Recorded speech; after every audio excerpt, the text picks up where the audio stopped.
from in New Englandville studio, good morning and welcome to another edition of the program Good Morning Salon for this week, where they come to you from the Society for Radio Democracy 98.1 FM. Today now Thursday, September 3rd, 2020. We will bring the program come to you this Thursday morning. My name is Saptiyo Salon. And Mina Mabel Kaba, good morning. Inside this Thursday edition of the program Good Morning Salon, the Deputy Program Manager for the National Malaria Control Program, Dr. Alhaji Ture, say, statistics from the Ministry of Health, they show say, malaria sick don't kill plenty people inside this year past all the other sick them within the country. Some people in Freetown and Lungi don't raise concern, but the way how they say thief man them, they attack them business center and host them, wake curfew. And now the program this morning, Radio Democracy, they can look at how cocoa production, they benefit the country revenue generation. Well, this plus other story them day for you inside the program, plus the project lead for European Union support project. Dr. Aisha Fufana Ibrahim don't say, you don't get the 50-50 group, but 700,000 euro for implement beyond politics of men, empowering women to be effective political actors in Sierra Leone. Members say inside the program Good Morning Salon, they listen we live on www.radiodemocracy.sl. They also listen we live from Radio Salon 89.5 na Koinadugu and Falaba District, same way so on Radio Malen 88.5 and Radio 1J 101.1 na Pujon District, Radio Collington 90.0 na Cambia, Radio Moa 105.1 na Kainlaum, and Voice of Kaine na Kamakwe on 98.0. The program na Good Morning Salon, any side day, send a message or comment to the number 077-981-981. Well, as we tell you today inside the program Good Morning Salon, we assess how cocoa production will benefit the country in revenue generation and salon. And for can talk that with we get with we in the studio, Dr. James VB, we are the chairman for Produce Monitoring Board. Good morning and welcome to the program. Good morning. We also get with in the studio Michelle Aaron, we are executive director, International Cocoa Organization. Good morning. Good morning. Okay, continue to stay with us. We'll get back to you. The first issue we look at the program this morning, now also is safety in journalism. Now one thing with the media organization they don't advocate for, as we for make journalists them know how for protect themselves, we then they do story them. As plenty time some journalists them can get beat and lost them property them and self. Some can end up die because they're not can know how for protect themselves, where they can do some story them.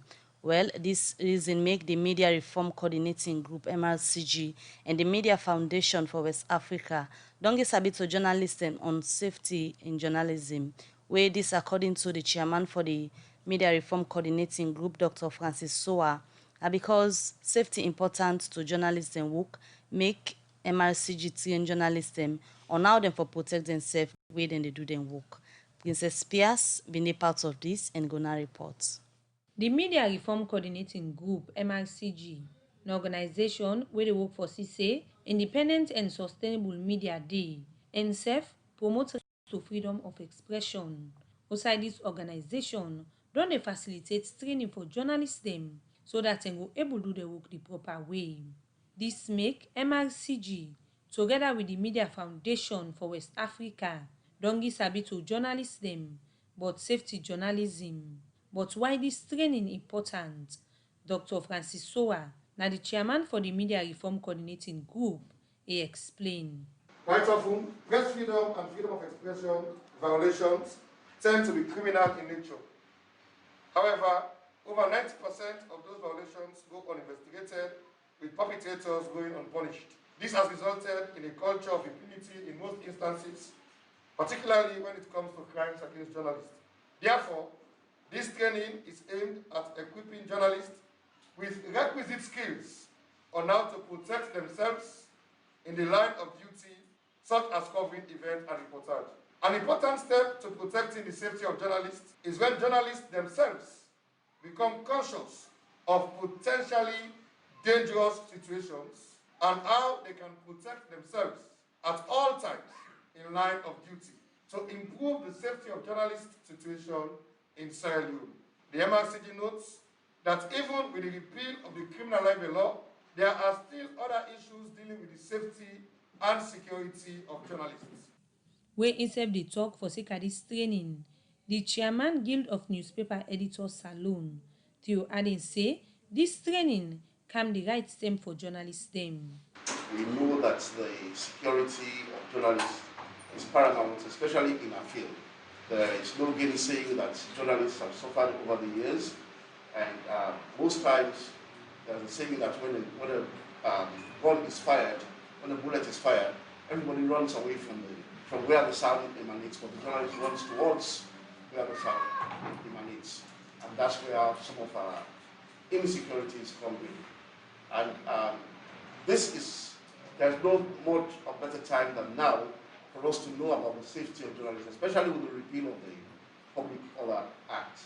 As the leading facilitator during the training process, Omar Fofana, wey dey work for the BBC News team, bin encourage journalists dem for take dem safety serious when dem dey do their work. No story I keep telling journalists is worth your safety, let alone your life. Ensure that you remain safe in any story that you're doing. The nature of what we do is such that we step on toes. So if you're investigating somebody, for example, for some criminal activity, they or their supporters will come after you. If you're investigating a politician for some wrongdoing, corruption, or other malfeasance, chances are that they or their supporters will come against you. So basically what I tell them is make sure that you watch your surroundings. Make sure that you don't become as if you are superhuman. So I can go, if it's a protest, I can go there, nothing will happen to me, it becomes a riot, you stay around and think nothing will happen to you. Always watch your surrounding, always lead to haste retreat. Leave if the situation deteriorates, or be in a place where you can cover the story for without putting yourself in harm's way. But wetin journalists dem wey bin dey part of dis meeting learn from the training. My name is Christian Conte. I'm an editor for Heritage newspaper. Well, so far, I don't learn to say the main theme of the training is for capacitate journalists them to ensure that they will do their work safely. So they give the skills, knowledge, way to be able to protect yourself during the line of duty. No story not the way worth in life. Combat some problem there if you don't get the required skill and the skills and they can do it. For able to get the talk exit plan, for know who they for talk to, if I know people they hostile and some other things and I don't know now, and I will implement in my daily activities, particularly when you do them critical stories. Them we either for those politics or they investigate some story that people don't want for the public know. I'm Aisha Kamara from Glad TV Online. The safety of journalists very much important, and it fine way we dey get such trainings because it make we where they come up as journalists them, we dey know where you ready for go on side, what you need for do, how you dey prepare yourself, what you go expect. This training bin cover thing dem wey get for do with how journalists dem for produce facts, and at the same time dem no for forget for protect dem cyber safety, security safety and other one dem. For Radio Democracy, Princess Piasley reports. The program is still listening to now. Good morning, Salon, where they come to you from the Society for Radio Democracy 98.1 FM. And as we tell on the program earlier today, now the program where they can look at how cocoa production they benefit the country revenue generation.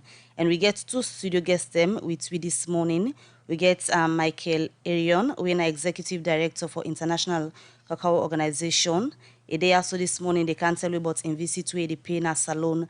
As a day right now, for can work with the Produce Monitoring Board for ensure say they talk to them and self guide them on how the country go improve on production ahead of the Cocoa of Excellence Award we go for being at Paris inside 2021. And self again at the studio with it. We just start with Dr. James VB when I then at the host, so this guest waiting at Salon. But firstly, before we can talk about the calm one of Michael, let me just start for no waiting the Produce Monitoring Board been done they do from the last time when you come out here.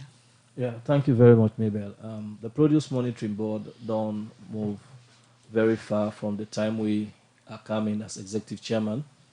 We meet the produce sector in a way wherein the produce them will be the common Sierra Leone, people at the international market not be the buyer. So most of the buyers them will they be the buy cocoa now this country, they be the put them in other produce now other countries like Ghana and Ivory Coast for selling.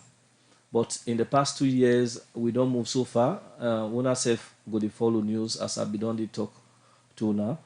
We don't, over the years, we don't get many awards. One at the recognition at the Paris Cocoa of Excellence. We were among the best 50 samples out of 500 samples we didn't take. And recently, we don't just get a ranking of third in the world, not in Africa, but third in the world for the third country we export organic cocoa in the European market. So we don't really come far. I mean, and again, this is not the first time for the cocoa international cocoa agreement. They do then review. This is not the first time they don't include Sierra Leone on the committee of the review of the international cocoa agreement. So we don't really come up far, and this don't attract the international community. You go see Mr. Aaron in visits now Sierra Leone. Now for now, help we how do we go to Paris with many samples for exhibit the quality of the Sierra Leone product, we know the cacao, and how we go maybe this time come for so get the international recognition. So now a huge thing in presence now really they tell say we don't move so far because this is not the highest personality na the cacao market. We in visit they send a lot of light to the international community, and in Kamwania the spot we out to the international community. The different recognition and award where you think say una don receive in cocoa production, wetin are the things the way you feel so una do so una put in place wey make for a long term where you say much now be done dey happen, but this particular time people locally internationally don dey recognize una work in terms of cocoa production? Well, I think the first thing are the political will, because we all for understand, say, one of the key priority of this government now for diversify the economy. And you go only diversify the economy when you put very serious strength in agriculture, where this government don't put serious effort. I mean, as we did as Produce Monitoring Board, we know the just rule as we would did it, but we did get various guidance from even the State House, even the President inclusive. So there is so much political will into the produce sector. So now one of the things where they create this much more difference. And then we, as Produce Monitoring Board, actually get we target them we don't set, and we work towards those targets within timeline and deadline. So now some of the things that really make the difference from the time we produce nowhere in this country. So apart from that, how best the one themselves we cocoa them? You go down to the farmers them, how they don't improve on waiting and under your leadership? Yes, that's a very important question, because the farmers actually now then they make the difference. And one strategy we'll take, we actually try for recall the mind back that without good cacao there is no market, and we don't able for let them understand with series of cooperative trainings na the provinces, especially the 3Ks where they produce the huge amount of cacao, don't undergo serious training. We don't talk with various sectors, the private sectors, the even the farmers, the exporters. We all, I think, we don't get a mutual understanding that it's only when we produce quality thing we will get an expanded market. We all don't understand that. First time the sea farmer, bring fine cocoa. If you bring cocoa like above the 9% temperature, we definitely go sell them as bad cocoa. So there are some of those regulations who will not put in place. We actually not go make them possible for let somebody go do in cocoa in a bad way, it bring an african because it go losses. All right, continue for the between at the studio. That's Dr. James VB, the executive chairman for the Produce Monitoring Board. They are this morning, they tell me about waiting and waiting, they don't do. Now the board for ensure say they improve on salon production, especially cocoa, we can go to the international markets for compete with other things where they come on different parts of the world. We they continue with the program Good Morning Salon. And now we come over to the other guest, we are Michelle Aaron, and Ina, the Executive Director for International cocoa organization in Kamwana Salon. Now for car increase, for make Salon able increase in cocoa production tons, and also for give technical advice so that the next cocoa award, excellence award will happen at Paris. Salon go able take part in this award. Once more, Michelle, good morning. Good morning. Welcome to Sierra Leone. Thank you very much. First of all, how do you feel coming to Sierra Leone? Is this your first visit? It's actually my first visit in my new position and capacity of executive director, but I've visited Sierra Leone in the past, yes. So and I must say I had the chance and the honor to be received by His Excellency the Vice President, and I can testify how I have seen this political will of supporting cocoa. Also on behalf of the President, I think he has been involved before in the cocoa sector. So it's good to see also the Ministers of Agriculture I met with. So when there is this political will, I think I'm very optimistic in the capacity of Sierra Leone to producing more and better cocoa.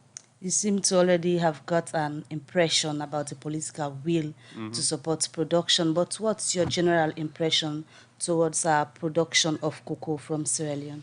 Okay, well, Sierra Leone today is producing 15,000 tons of beans. It's a relatively modest quantity compared with the two giants in the sub-region, Côte d'Ivoire and Ghana, producing together almost 3 million tons. But still, 15,000 tons is reasonable to put Sierra Leone on the radar of the big international companies buying cocoa. We need probably, I think, the objective of multiplying by 3 the production in the coming years is reasonable. Today, the yields of cocoa producers are quite low. They produce about 300 kilos per hectare. They can do much more on the same land. And if you use more land, so you can very easily, I believe, reach this target of 50,000. So I'm reasonably optimistic, yes. Putting Sierra Leone on the higher radar takes a lot. But let's go back to the International Cacao Organization, where you serve as the executive director. How does this organization operate? Well, we are based in Abidjan, so our headquarters are in Côte d'Ivoire being the biggest producer in the world. But before we were based in London, so we have a long history since '73 of, I would say, international cooperation in the field of cocoa. Our organization has 51 members, and you have members producing cocoa and exporting cocoa, but we have also our members consuming and importing cocoa. So the two main blocks, I would say, you have 80% of the world production produced in Africa, so the 11 African members, among which Sierra Leone are extremely important as a group of countries, and the other group is the European importers, in particular the European Union and the 27 member states, plus Switzerland and Russia. So you have those two groups cooperating. So our organization is a platform to improve the dialogue between producers and consumers, exporting and importing. And it's very important to agree on the basic top priorities of our organization. And the top priority is to make sure that the producers receive a decent living income. So when we are talking about producing more cocoa of a better quality, it's not quantity and quality just for that. No, it's for a better income for the producers, for the farmers. And I believe cocoa can be an important tool to fight poverty, in particular in rural areas. So this objective of achieving a decent income for the farmers is really fully accepted and acknowledged by all members of our organization. And achieving that particular objective has been a great challenge in Sierra Leone, because if you go back to where the farmers years ago, they used to get complaints of them not getting a decent earning at the end of the day, but yet you hear they say the cocoa that is coming from Sierra Leone has improved greatly. So what are the criteria the International Cacao Organization set for countries to ensure that the farmers achieve a decent earning at the end of the day? Well, I mean, we do not set as such criteria, but we first of all, we do market analysis, and we must recognize the fact that the international prices are unfortunately too low. And because the international prices are low, then the farm gate price paid to the farmers are equally low. So how can we address this question of low prices?